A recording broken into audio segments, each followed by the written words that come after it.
Hey everyone! Welcome back to Focus Fluency, the podcast where we explore how you can take your English skills to the next level. I'm Ella, and as always, I'm joined by my awesome co-host, Tom. How's everything going, Tom? Hey Ella, I'm doing great, and I'm so excited about today's episode. If you've been feeling stuck or overwhelmed in your English learning journey, you're going to want to stick around. Today, we're diving into the science of how to learn English faster. That's right. In today's episode, we'll explore proven methods backed by science that can help you learn English faster and more efficiently.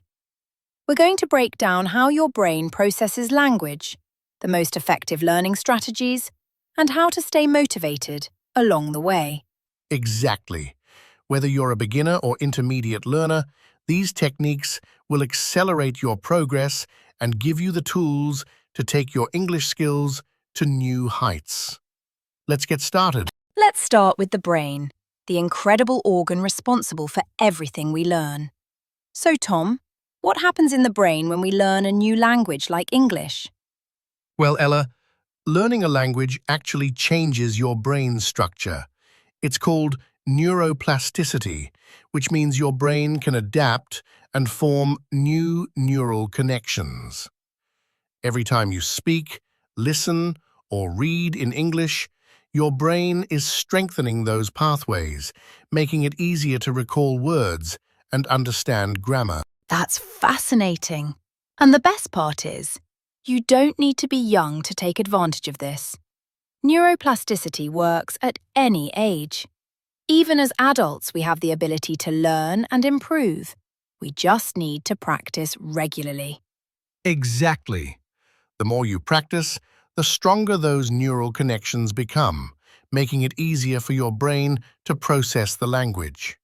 And the exciting part is, as your brain gets better at learning English, it also improves other cognitive functions, like memory and problem-solving skills. Yes, language learning is like a workout for your brain.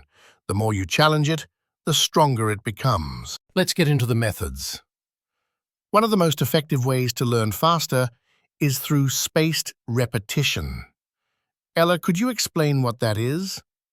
Spaced repetition is a learning technique where you review new information at increasing intervals.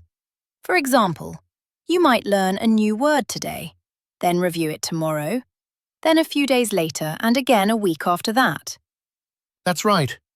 The science behind this is that our brains remember information better when we review it multiple times over time. This helps us move the information from short-term memory to long-term memory. Exactly. And it's more effective than cramming all at once. You're not just memorizing words or grammar rules. You're truly retaining the information for the long term. And there are apps like Anki or Memrise that use this method to help learners memorize vocabulary, phrases, and even grammar patterns. It's a powerful tool for anyone learning English. Next up, Tom, we're diving into one of my favorite and most effective methods for learning English: immersion. This is where you surround yourself with the language as much as possible, making it a part of your everyday life. The science behind this is incredible. When you expose your brain to English consistently, your brain starts absorbing the language naturally, almost without effort. That's absolutely right, Ella. The idea of immersion is simple but powerful. When you immerse yourself in a language, your brain begins to process it just like you would your native language. It's constantly taking in new words, sentence structures, and cultural nuances, even if you're not actively studying. Over time, this helps you become more familiar with the language's flow and rhythm. Exactly. It's like learning a language through osmosis. You're soaking it in without even realizing it. So, for example, when you listen to English podcasts, watch TV shows, or read books in English, you're giving your brain tons of opportunities to absorb new vocabulary, expressions, and grammar patterns. It's not just about memorizing words or rules. It's about understanding how English works naturally. I love that analogy. Osmosis. So, the more you expose yourself to the language, the more you start to internalize it. This is why it's so important to make English a part of your daily life. You can listen to English podcasts during your commute, watch your favorite movies in English, or even follow English social media accounts. The key here is exposure. The more you immerse yourself, the faster you'll start to notice improvements in your understanding and fluency. That's exactly it, Tom. And as you immerse yourself in the language, it's also important to actively engage with it. Don't just let the language wash over you. Make an effort to interact with it.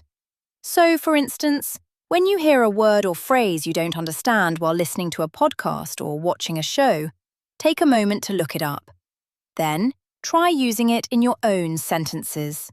The more you engage with the language, the faster you'll internalize it. Absolutely, Ella. Immersion isn't passive, it's an active process. The key is to create an environment where you're constantly interacting with the language in different contexts. Speaking when you can, writing down new phrases, and even thinking in English will make the learning process more effective. You'll start to feel more comfortable using English in real-life situations. Yes, and one of the most important aspects of immersion is active listening. This is where you listen to English and really pay attention to how sentences are formed, how words are pronounced, and even the intonation and rhythm of the language. Listening to native speakers can help you understand the natural flow of English. For example, in English, we have stress patterns. Certain words or syllables are stressed more than others, which can completely change the meaning of a sentence. Exactly. For example, if you say the sentence, "I didn't say she stole the money," and stress different words, you can change the meaning entirely.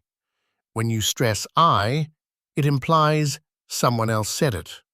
If you stress "didn't," it implies you're denying something. This kind of intonation practice is key for sounding more natural and understanding the subtleties of the language. That's such a good point, Tom.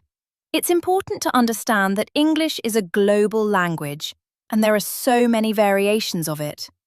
For example, you might encounter a British accent, an American accent, or even an Australian accent. By immersing yourself in these different types of English, you'll get better at understanding English in all its forms. Let's talk about motivation. We all know that staying motivated is one of the biggest challenges when learning a language. Ella, what's the science behind motivation in language learning? Motivation is a huge factor. Studies show that learners who set specific, achievable goals are far more likely to stay motivated. For example, learning 5 new words a day or watching 1 episode of an English TV show every week. That's right. And when you break down your larger goal, like becoming fluent in English, into smaller, manageable tasks, it feels less overwhelming and more achievable. Yes, and celebrating your small wins, like completing a lesson or using a new word in conversation, keeps you motivated to keep going. Exactly. The science shows that when we feel a sense of accomplishment, it releases dopamine, the feel-good hormone, which motivates us to keep learning and pushing forward. Now, let's talk about visual learning. This is a method that many successful language learners use. When we learn through visuals, we connect words and concepts more effectively. Tom, how does this work? Great question. Visual learning helps us remember words by associating them with images. When you see a picture of a dog, you can easily remember the word dog in English. Exactly. Visuals make it easier for our brain to recall information because it links the word with something we can see and understand. That's why flashcards or infographics are such great tools for language learners. And don't forget about mind maps. These are a great way to visually organize vocabulary, grammar rules, or even hold conversations in your head. When your brain can see the connections, it makes learning more efficient. Yes, visual learning also involves watching videos or using apps with pictures and videos to reinforce new concepts. Let's move on to another powerful method: speaking. We all know it's important to practice speaking in a new language, but why is it so essential for learning English? Speaking activates different parts of the brain, helping to solidify what we've learned. The more you practice speaking, the more natural it becomes. Your brain starts thinking in English, and that's when you really know you've made progress. That's why it's so important to find opportunities to speak, even if it's just with a language partner or tutor. You can practice pronunciation, learn new expressions, and start building confidence. And don't be afraid of making mistakes. The more you speak, the faster you'll improve. Exactly. And even if you're speaking alone, practice aloud. You can read English books out loud or repeat phrases you hear in podcasts or movies. Speaking is the key to fluency. Lastly, let's talk about consistency. Building small daily habits is crucial for success in language learning. Tom, what role does consistency play in improving your English? Consistency is everything. Research shows that people who practice every day, whether it's 10 minutes or an hour, learn much faster than those who study occasionally. Exactly. You don't need to study for hours at a time. The secret is small, consistent actions, like reviewing vocabulary for 10 minutes or listening to an English podcast every morning. Yes, and remember, it's not about perfection, it's about building a routine. The more consistent you are, the more your brain automatically adapts to the language. And those small habits add up over time. A little practice every day leads to big improvements in the long run. So, there you have it, folks. Learning English faster isn't about overwhelming yourself with huge amounts of information all at once. It's about understanding how your brain processes language using scientifically proven strategies like spaced repetition, immersion, and staying consistent with small, achievable goals that add up over time. Exactly. Language learning is a journey, and the key to success is taking it one step at a time. Start small, make sure you're staying consistent, and most importantly, celebrate every little victory along the way.